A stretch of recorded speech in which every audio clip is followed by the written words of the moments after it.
This is episode 38, and today I want to answer the question about how much of the sound of your voice is actually predetermined.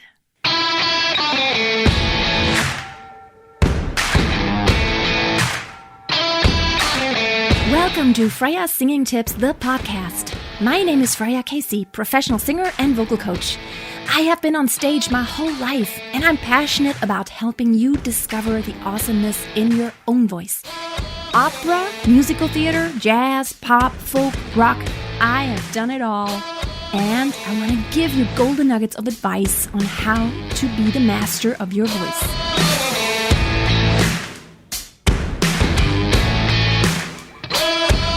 Have you ever wondered if you are stuck with the way your voice sounds or how much it could actually change? How much is predetermined by the way you were born? Yeah, I want to answer that question. But before I do that, I want to ask you, if you have not already, to join my Facebook group.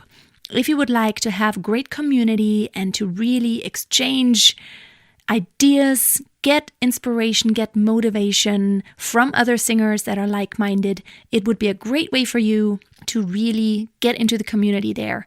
Every Thursday we have a day that we share videos and audios of everybody's recordings, and we give feedback and we uplift one another, encourage, and also if you want, you can get some feedback and also constructive criticism. So head over to Facebook and just search for Master Your Voice, the group, and it's a private group, so you will have to request to join and I will approve you very gladly. All right. How much of the way your voice sounds is actually predetermined? Let me tell you a little story. When I was younger, I always could sing pretty well, but the thing was that I didn't have a very strong or very loud voice. And when I was younger, I always worried that I could just not sing loud enough. Also, I was never given a solo in choir just because the choir directors thought I was just not loud enough. I can tell you one thing. Over the years, just by training my voice, first of all, has changed in color quite a bit. But also, and that's the biggest part that I can really tell, it has really changed as far as volume goes. My volume was not that much. I did never have a loud voice. And while I may not have a loud voice now, I know so much better how to project. What happens to your vocal cords, since they are also muscle tissue, it really does develop over time once you train yourself on a regular basis. That is a huge thing. Don't underestimate how much training will actually do for you. If you think you have kind of a thin, weak voice, what will really help is if you train it over years. It's not going to happen quickly, but years of training, of technically correct training, will really help you to strengthen your voice, and it will also get stronger. Absolutely will. Now, as far as the actual sound and the timbre goes, the color of your voice, there's also a lot you can actually influence. While the way your voice sounds, just by the way the vocal cords produce it, that's probably not going to change so much. But the way you actually use the voice and the way you direct it into the resonating spaces, the different cavities in your head and everywhere else, that is also going to influence the way your voice sounds.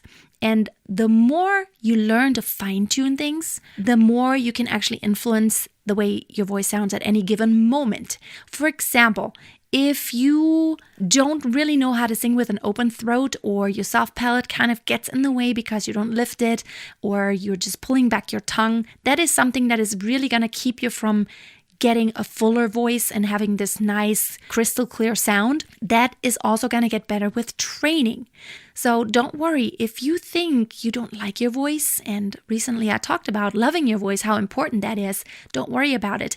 The way your voice sounds today is probably not going to be exactly how it's going to sound for the rest of your lifetime.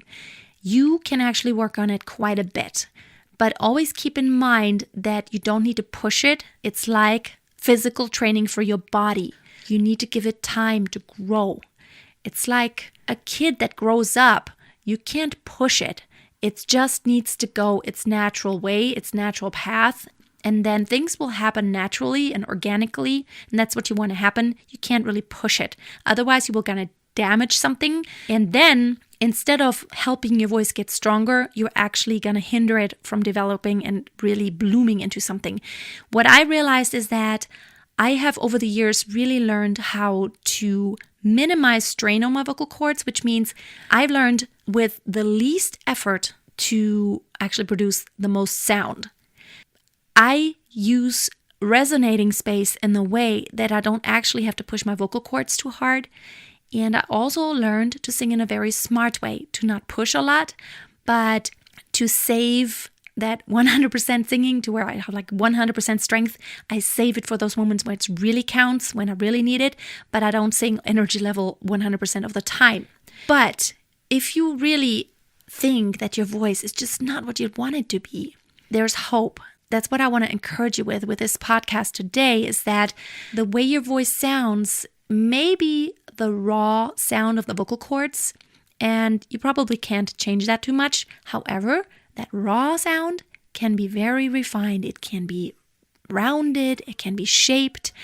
Think of an acoustic guitar. Whenever you just pluck a string without the body of the acoustic guitar behind it, it doesn't sound good at all. It doesn't have a warm sound. It sounds very shallow and like nothing, pretty much. Has no character to it. But as soon as you add this nice wooden body, and the more expensive the guitar is, the more expensive the woods are, and the more craftsmanship went into it, the materials really count. So having that body of wood behind the string really makes the hugest difference. And it's just the resonating space that changes, not the pure frequencies that are being produced by the string. And it's the same way with your vocal cords, that frequencies that you produce with your vocal cords, that's the raw pitch. But then there's so much that goes with it in how you direct that. Opening your mouth, opening your throat, your larynx position, all these things determine the way your voice sounds. So whether I sing very narrow and flat, row your boat gently down the stream, merrily, merrily, merrily, merrily, life is but a dream. So that's very neutral, and there's not a lot of brilliance in that. But if I just open up my resonating spaces a little bit more, add a little bit of vibrato, breathe more deeply, support better, all these elements, if I add that, it can sound so different. Row, row, row your boat gently down the stream, merrily, merrily, merrily, merrily, life is but a dream. See how the voice actually changes sound just depending on how you use the resonating space. That's why I want to encourage you. You may not like the way your voice sounds right now, right today, but that probably is due to the fact that you are not using the resonating spaces in an ideal way. You're blocking the sound from really getting into those resonating spaces to get into those cavities and actually produce more sound. So try to work on that this year. Ideally, use the resonating space that you have. And the resonating space that's given to you is huge. You have so much space in your head, and even when you're singing chest voice, you can use the different registers to use those spaces in a different way. You can also just use the vowels, and I've talked about vowels before. Sometimes it's just a matter of changing the color of the vowel just a little bit to have more brilliance in your tone. I have an episode that's called How to Improve Your Tone. You may want to listen to that, to go back. That talks about those different spaces that you can use. So I want to encourage you today to really use that. It's going to be kind of a short podcast just because I thought it was important to make an episode about that, because I've been asked by so many people recently in my Facebook group and also my private students telling me that, how much of this is actually predetermined? Also, how loud can my voice ever get? I have the feeling my voice is weak and it sounds childish and all these issues. It sounds too light and I can never get high. Determining how high you can sing, that is all a matter of training.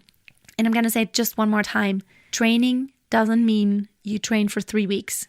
It is a long-term effort. It's always a long-term effort. It's so important that you train your voice long-term. One more announcement. I want to work with you.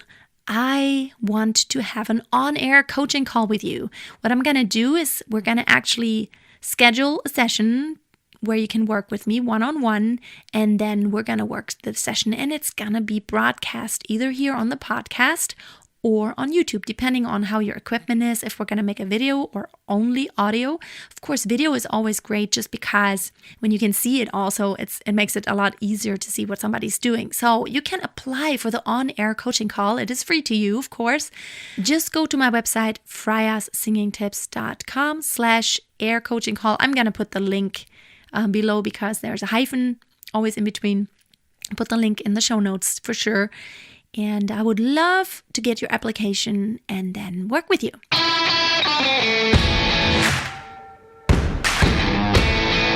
Thank you so much for listening today. Don't forget to check out my YouTube videos, which I put out 3 videos every week. I have a new format right now that I do on Tuesdays. I used to do the How to Sing That Song. I am now doing a video format that is called Musicianship for Singers, just because I think it is so important for singers to have, first of all, the terminology and to know what they're talking about, so you can work with other musicians so much better, but also just to know what the possibilities are. I'm talking about rubato, ritardando, glissando, portamento. What are all these things? What can you do with your voice? And how can you communicate what you actually want to do? Check that out on my YouTube channel. And if you have not already, subscribe to my YouTube channel so you don't miss any of my videos. Thanks for listening today. Until next time, don't forget, always keep a song in your heart and always keep on singing. Bye for now.